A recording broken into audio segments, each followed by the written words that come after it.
Welcome to the Human Capital Innovations Podcast, your go-to source for personal, professional, and organizational growth and development. We hope you tune in often for all things people management, organizational development and change, organizational leadership, and social impact related. Maximize your personal and organizational potential with Human Capital Innovations Podcast.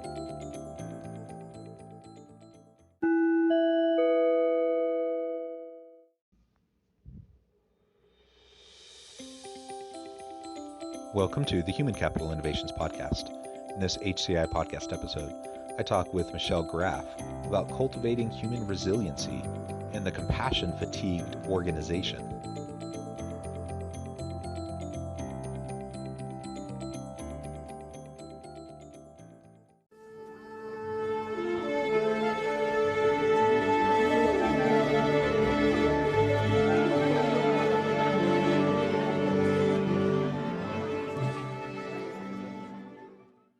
Michelle Graff, welcome to the Human Capital Innovations Podcast.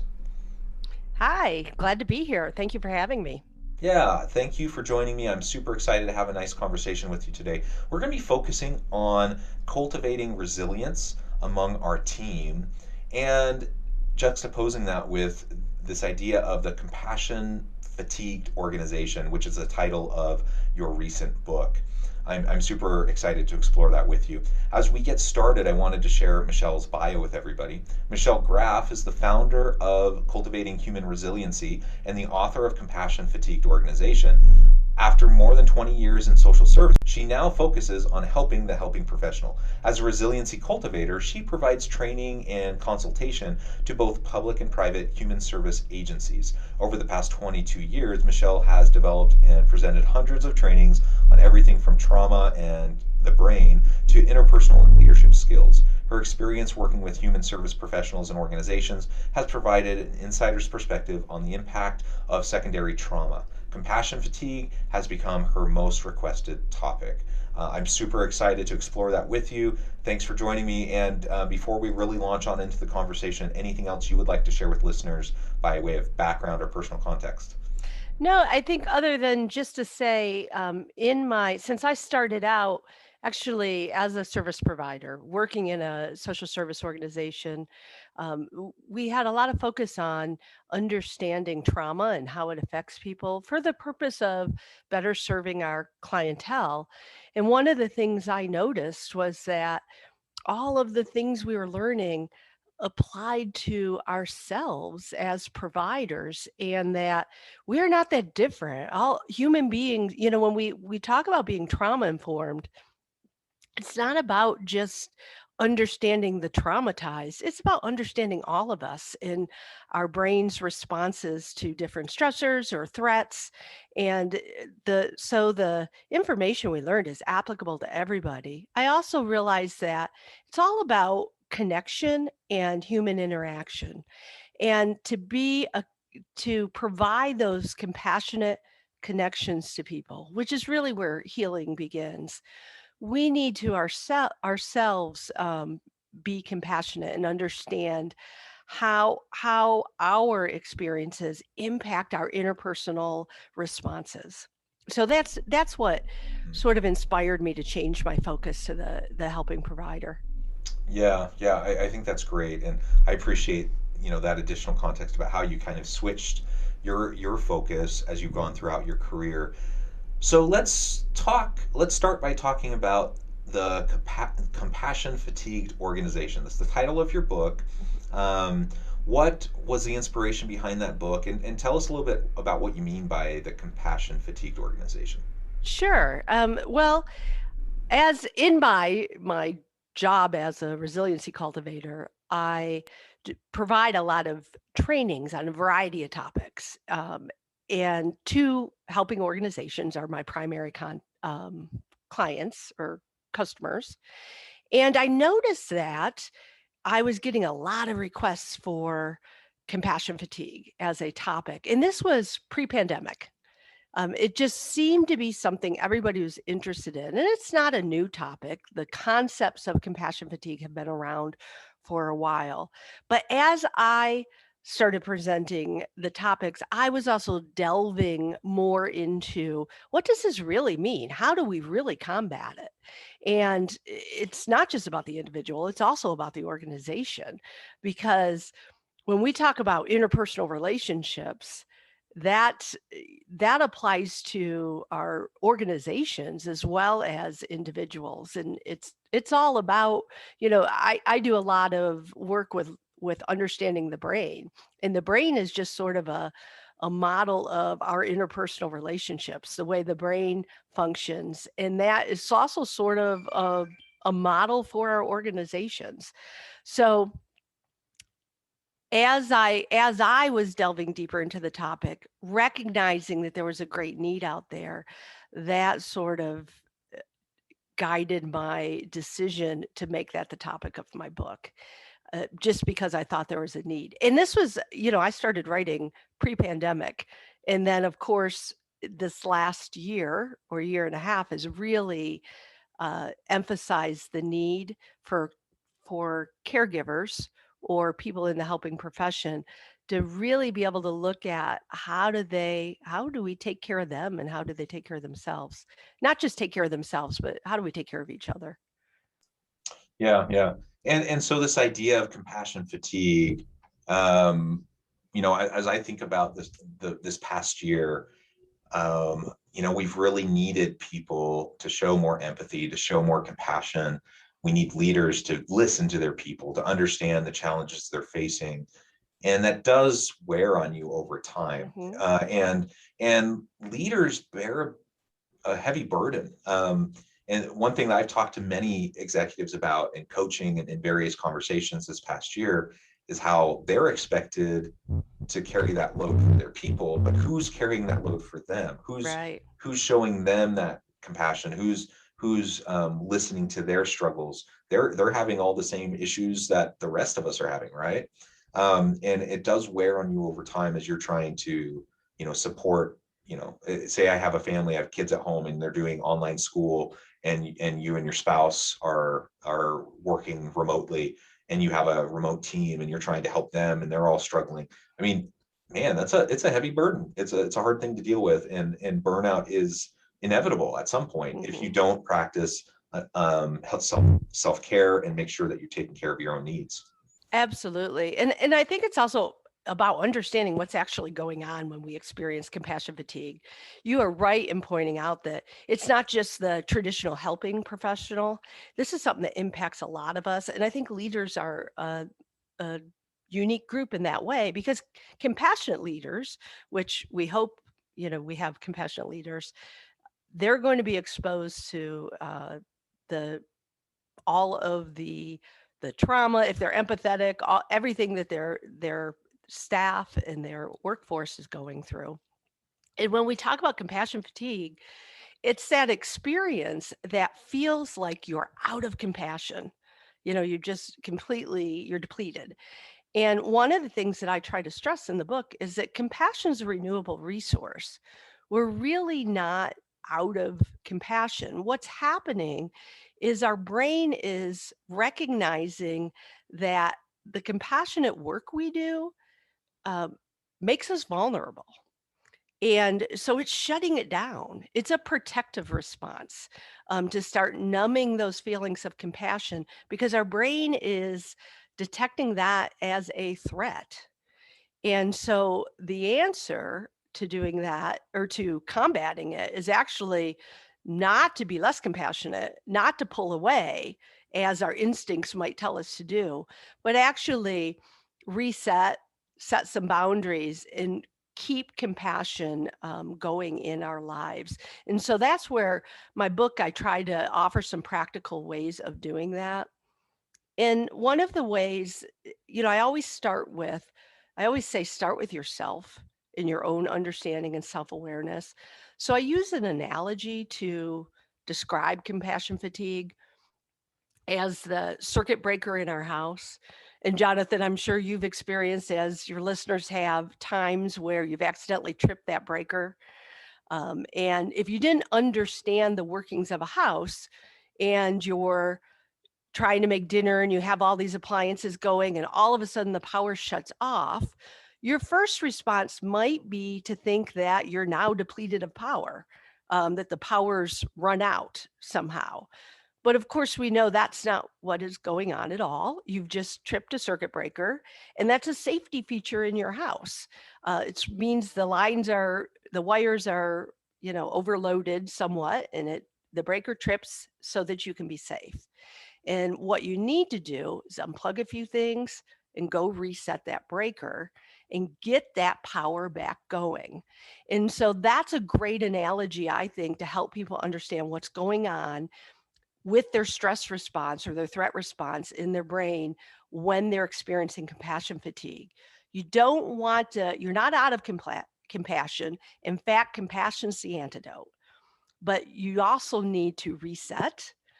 So we talk a lot about self-regulation and learning some ways to regulate, sort of restore that sense of safety, and then be able to continue to practice compassionate connections and compassionate interactions in the context of some skill sets that help us to do that safely.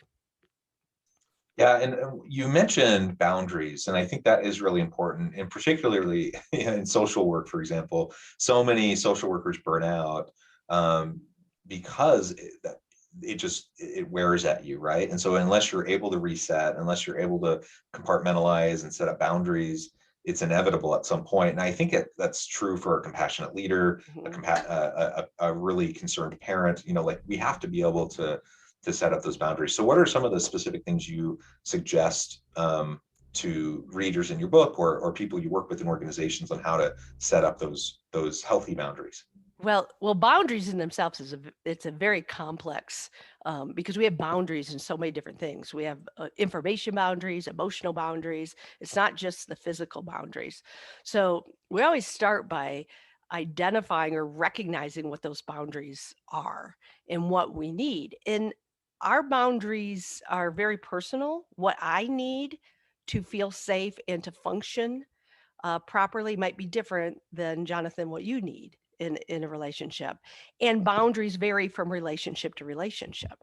So we talk about, I first have them identify the different relationship um, areas, not necessarily specific people, but you have different relationships for your coworkers, perhaps, or your family or your customers, and to identify those different relationship types. And then what do you need from that relationship in terms of what do you need to function effectively, but also safely? So what are you willing to do? What are you not willing to do? What are you willing to share? What are you not willing to share? And kind of outline that. And then also recognizing that boundaries are two ways. It's not just about us not allowing our boundaries to be crossed. We need to be careful about crossing boundaries of other people, because we can't just assume everybody has the same boundaries as as I do or you do.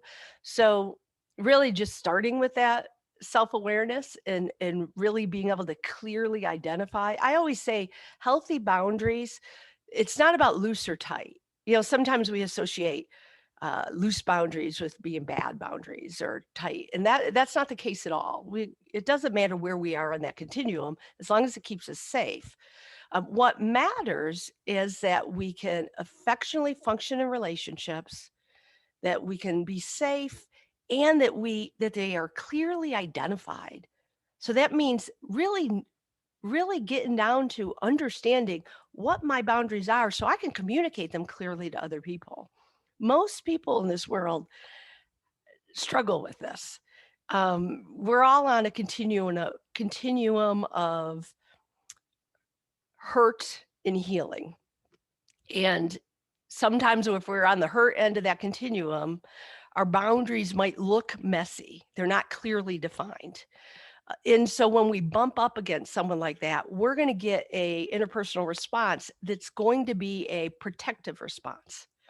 And then that might trigger us. And our responses then might be another protective response. And the better we can have established the boundaries, the more easily not only can we communicate them, but we can recognize when we're doing one of those protective responses in our relationships. And we can stop and say, oh, wait a minute. Did I just have my boundary crossed?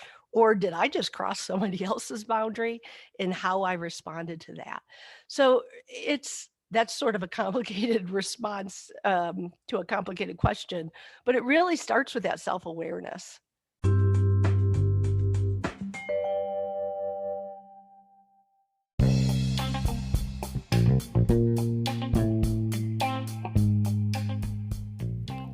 I'm excited to announce the publication of my new book from HCI Press, The Alchemy of Truly Remarkable Leadership: Ordinary, Everyday Actions That Produce Extraordinary Results.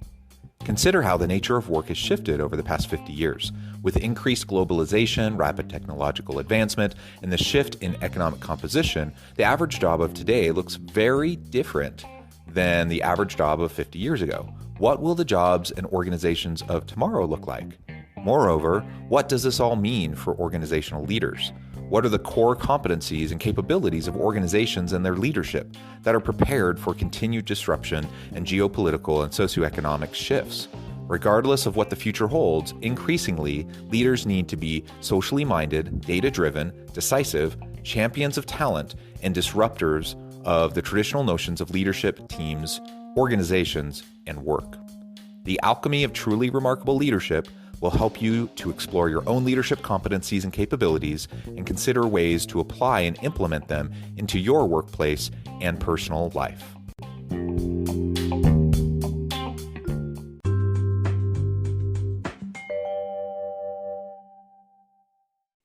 Yeah, well, I love that response, and we don't need to pretend like something is more simple than it is. That just causes more problems.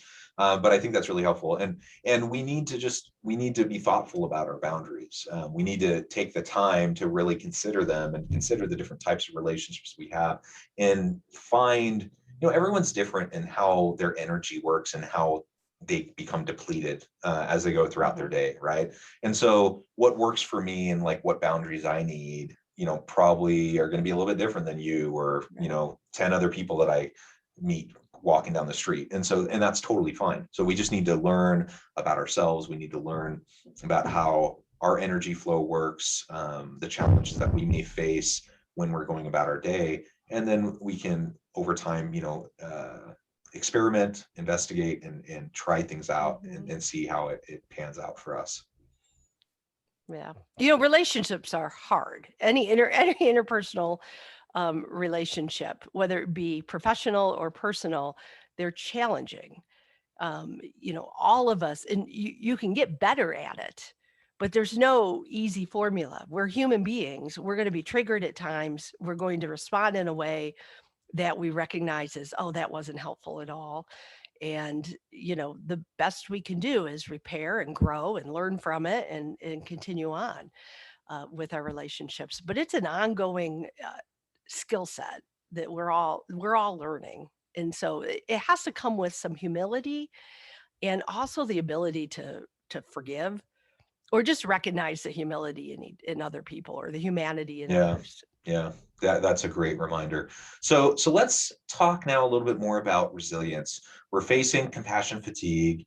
We all have our traumas, we all have our pain points and the challenges we face, as you mentioned.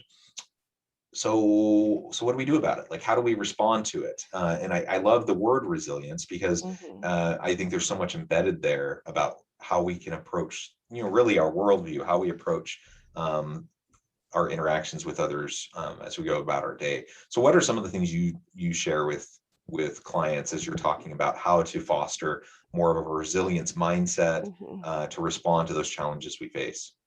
Well, I like to look. I talk a lot about mindsets, but I not just mindsets. That's sort of our cognitive response, but also understanding our emotions and being able to recognize them, and also our body responses, as well as our interpersonal relationship responses. Those four things are really important. And when I talk about resiliency, I talk about that area between fight and flight and freeze.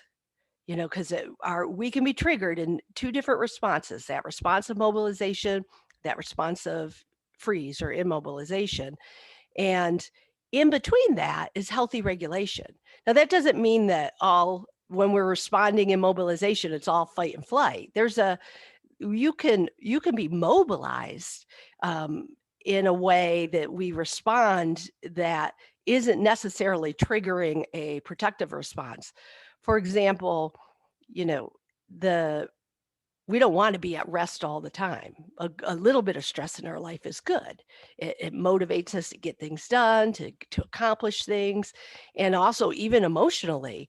Um, that's where that's where courage lies when we're mobilized, but we still, we have to face something that's challenging, but we're not triggered into being frozen or over responding or in a way that's distorted. So I take a look at that in all four of those areas I mentioned. So in terms of mindsets, recognizing what does fight and flight look like in a mindset? Well, that's our protective response in all the distortion, learning about how our brain distorts things in order to keep us safe when we're threatened, but recognizing when we're applying that distorted thinking to situations that it's no longer helping us. We're not being threatened right now, and it's keeping us from being a critical thinker. Or on the other end of that continuum is denial or dissociation. When are we triggered into just sort of blocking it out and not thinking? And how do we keep ourselves regulated? So resiliency comes in the practices, whether they be cognitive practices or the regulation practices, as well as the things that we practice over time that builds our skill set so that we broaden that middle band where we can stay regulated both emotionally, cognitively, and within our interpersonal relationships. Um, and we're not being driven by those protective survival responses. I really love that, and I think that the fight or flight response, our survival response, it's baked into us, right? It's just part of our hardwiring, Mm. and so we need to learn how we can get past the survival response in terms of taking care of ourselves and our relationships with others. I think that's all super important, and I love the word resilience. I love the idea that, you know, we can choose how we're going to respond to challenges that we face. Um, we all come from different backgrounds. We have different stuff that we have to deal with. We have different levels of privilege or lack thereof. Um, I'm a middle-aged white dude. I say that a lot on this podcast. I'm straight. Like I have a lot of privilege, but that doesn't mean I don't have challenges, that I don't have hardships, that I don't have emotional trauma. I do just like everybody else, but mine looks different than others, and I don't have to face some of the same systemic challenges that others have to face, right? But I can recognize that. I can then learn how I can respond to the types of unique situations I face. And then I can learn how I can better support others who might face different challenges. And so that we can all collectively have more of a resilience mindset and be more proactive about how we respond to those difficult things in our lives. Yes. Yes. And it's the wonderful thing. The thing I like the most about the work I'm doing, it's not about pathology. It's about being human.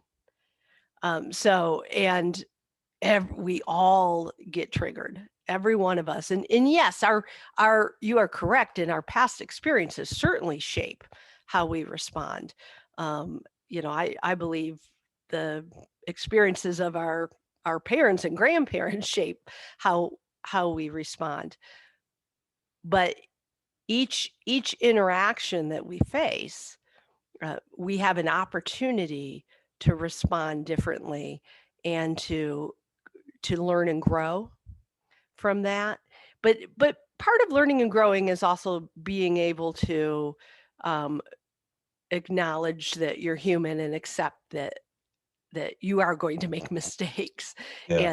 and and kind of be able to get past the emotions that come with that too.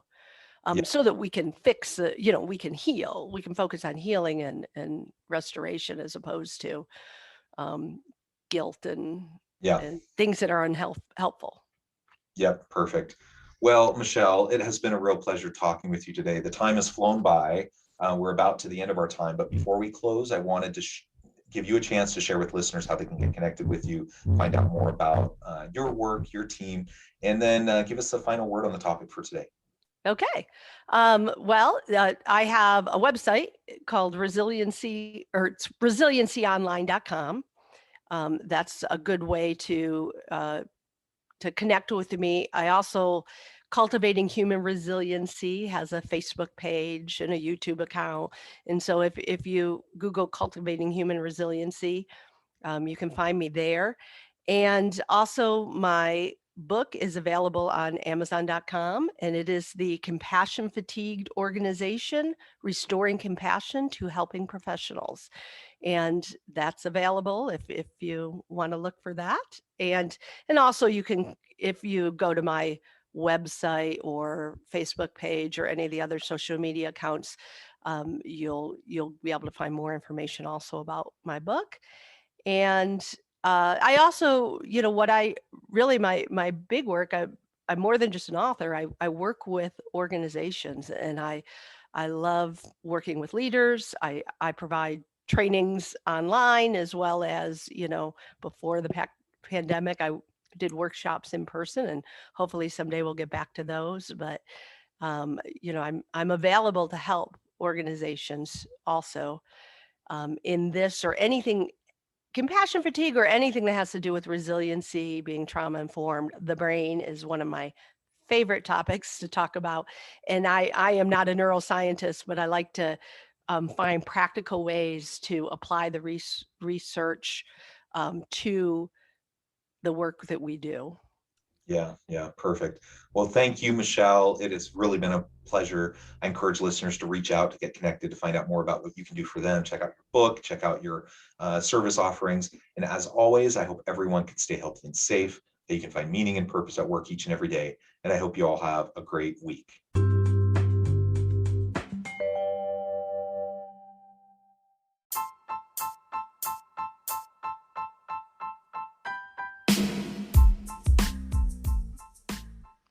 We are excited about the launch of HCI's new magazine, Human Capital Leadership.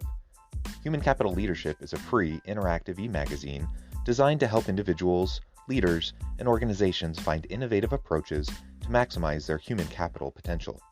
We will be publishing issues quarterly in August, November, February, and May. Check out the first issue and let us know what you think.